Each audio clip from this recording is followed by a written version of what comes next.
Hi, welcome to another edition of MTG Playback. I'm Mark. I'm an actual pastor who plays Magic the Gathering, and this whole series is where I play a game on Arena and then talk about it afterwards. I continue to play a blue-white angel deck, which doesn't really do very much, but my hope is to use this very basic deck to get better at my thought process, right? It's about making the best choice at the best choice that the cards give me at the right time. And so here is my opening hand today. As you can see, this is a very good setup for me. It has there's three lands, two basically dual lands that I can both use at the same time. I've got a 2-drop, I've got a few 4-drops. Like this is what exactly what I want. So let's go and see what happens.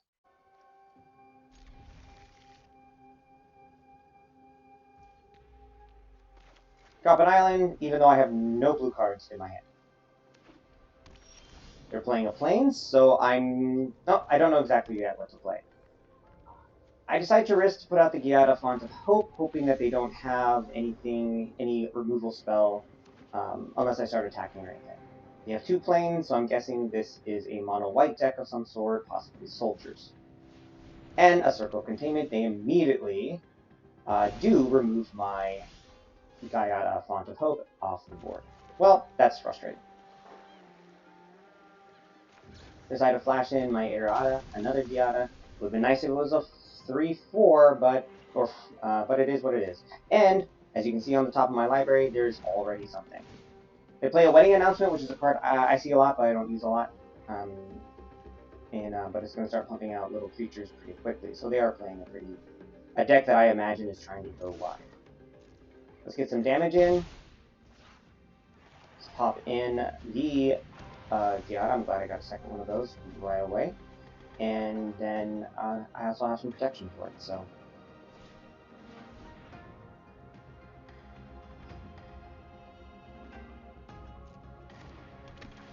they're just kind of going to start trying to go wide, which is fine. They are fine to do that. Sorry, there's something else going on screen that I have to cancel. All right, nothing too wild, nothing too crazy. Another ambitious farmland. Again, as long as they're 1/1s, but I know they have the wedding announcement, right? They're going to become big relatively soon. So I have to be mindful that my creatures start getting big as well. Now you see I have a land. I just drew a land. I have another land off the top of my deck. Not great, really. 4 land is pretty good. Um, a fifth one while they're trying to go wide isn't great. So I'm deciding what to do. They're tapped out of land at this point. I'm trying to decide, do I go Sierra Paragon or do I go Metropolis Reformer? Not quite sure yet. Let's get the damage in before I do anything else. I don't have anything in my graveyard, and I don't expect I'll have very much in my graveyard to do anything with Sierra.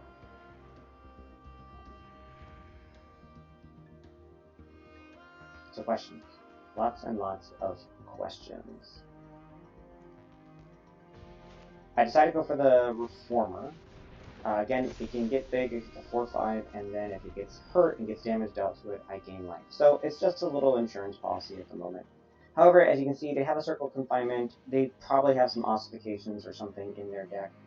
And unless I start getting Catholic Commandos, I don't have a lot that I can do to deal with it.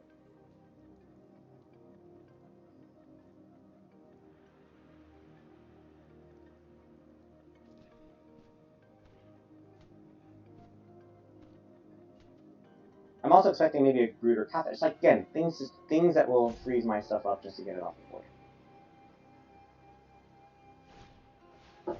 Spirited Companion. So that tells me they're not necessarily getting exactly what they're looking for. Which, we've all been there. We all know how that looks. We all know how that is. A Circuit Mender. So they've got a 2/3. That is pretty big, and it gives them some life. So that is something. But it's, I don't know, kind of, I was surprised to see it. But this is what they really want to do. They want to turn the wedding announcement around, and I have nothing to kill it right now. So they've got a bunch of 2/2s, and that 3/4. It's a bit frustrating.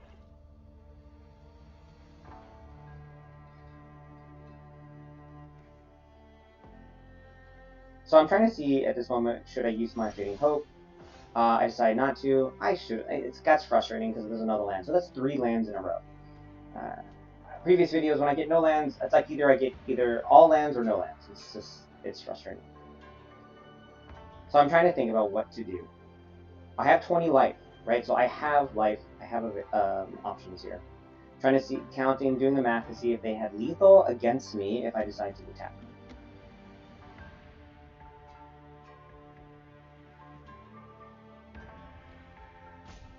Luckily, with several 2/3s and 2/2s, in a 4/5, like I have things that will not be killed unless they have things to get things out of my hand.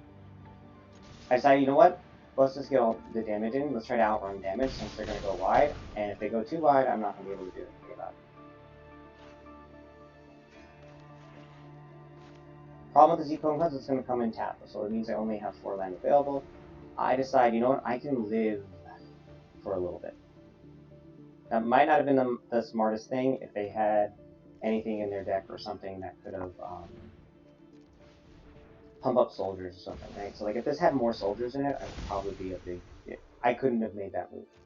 But since I don't see a lot of like a Valiant Veteran or anything in there, and they only have 2/2s, I think I'm all right. So I play the Sierra Pergrin. This is a 6/7. I'm primarily using it as a blocker. I also have a Fading Hope to give me a little bit of insurance. Again, I think they're not getting the card that they want. Okay, so they get an Inspiring Overseer, but I have Lethal in the air.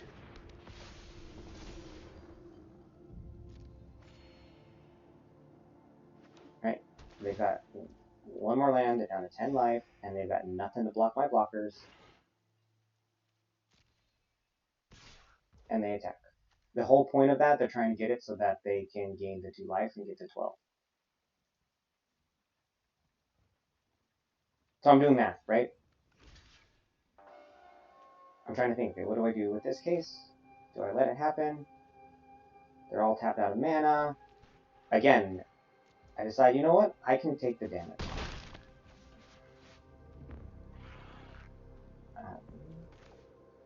And you know what? I decided I'm going to cycle through off my land, get that flyer off, get that out of the blue, clear up the board for my flyers to go over the top. And I draw another land! That is so frustrating.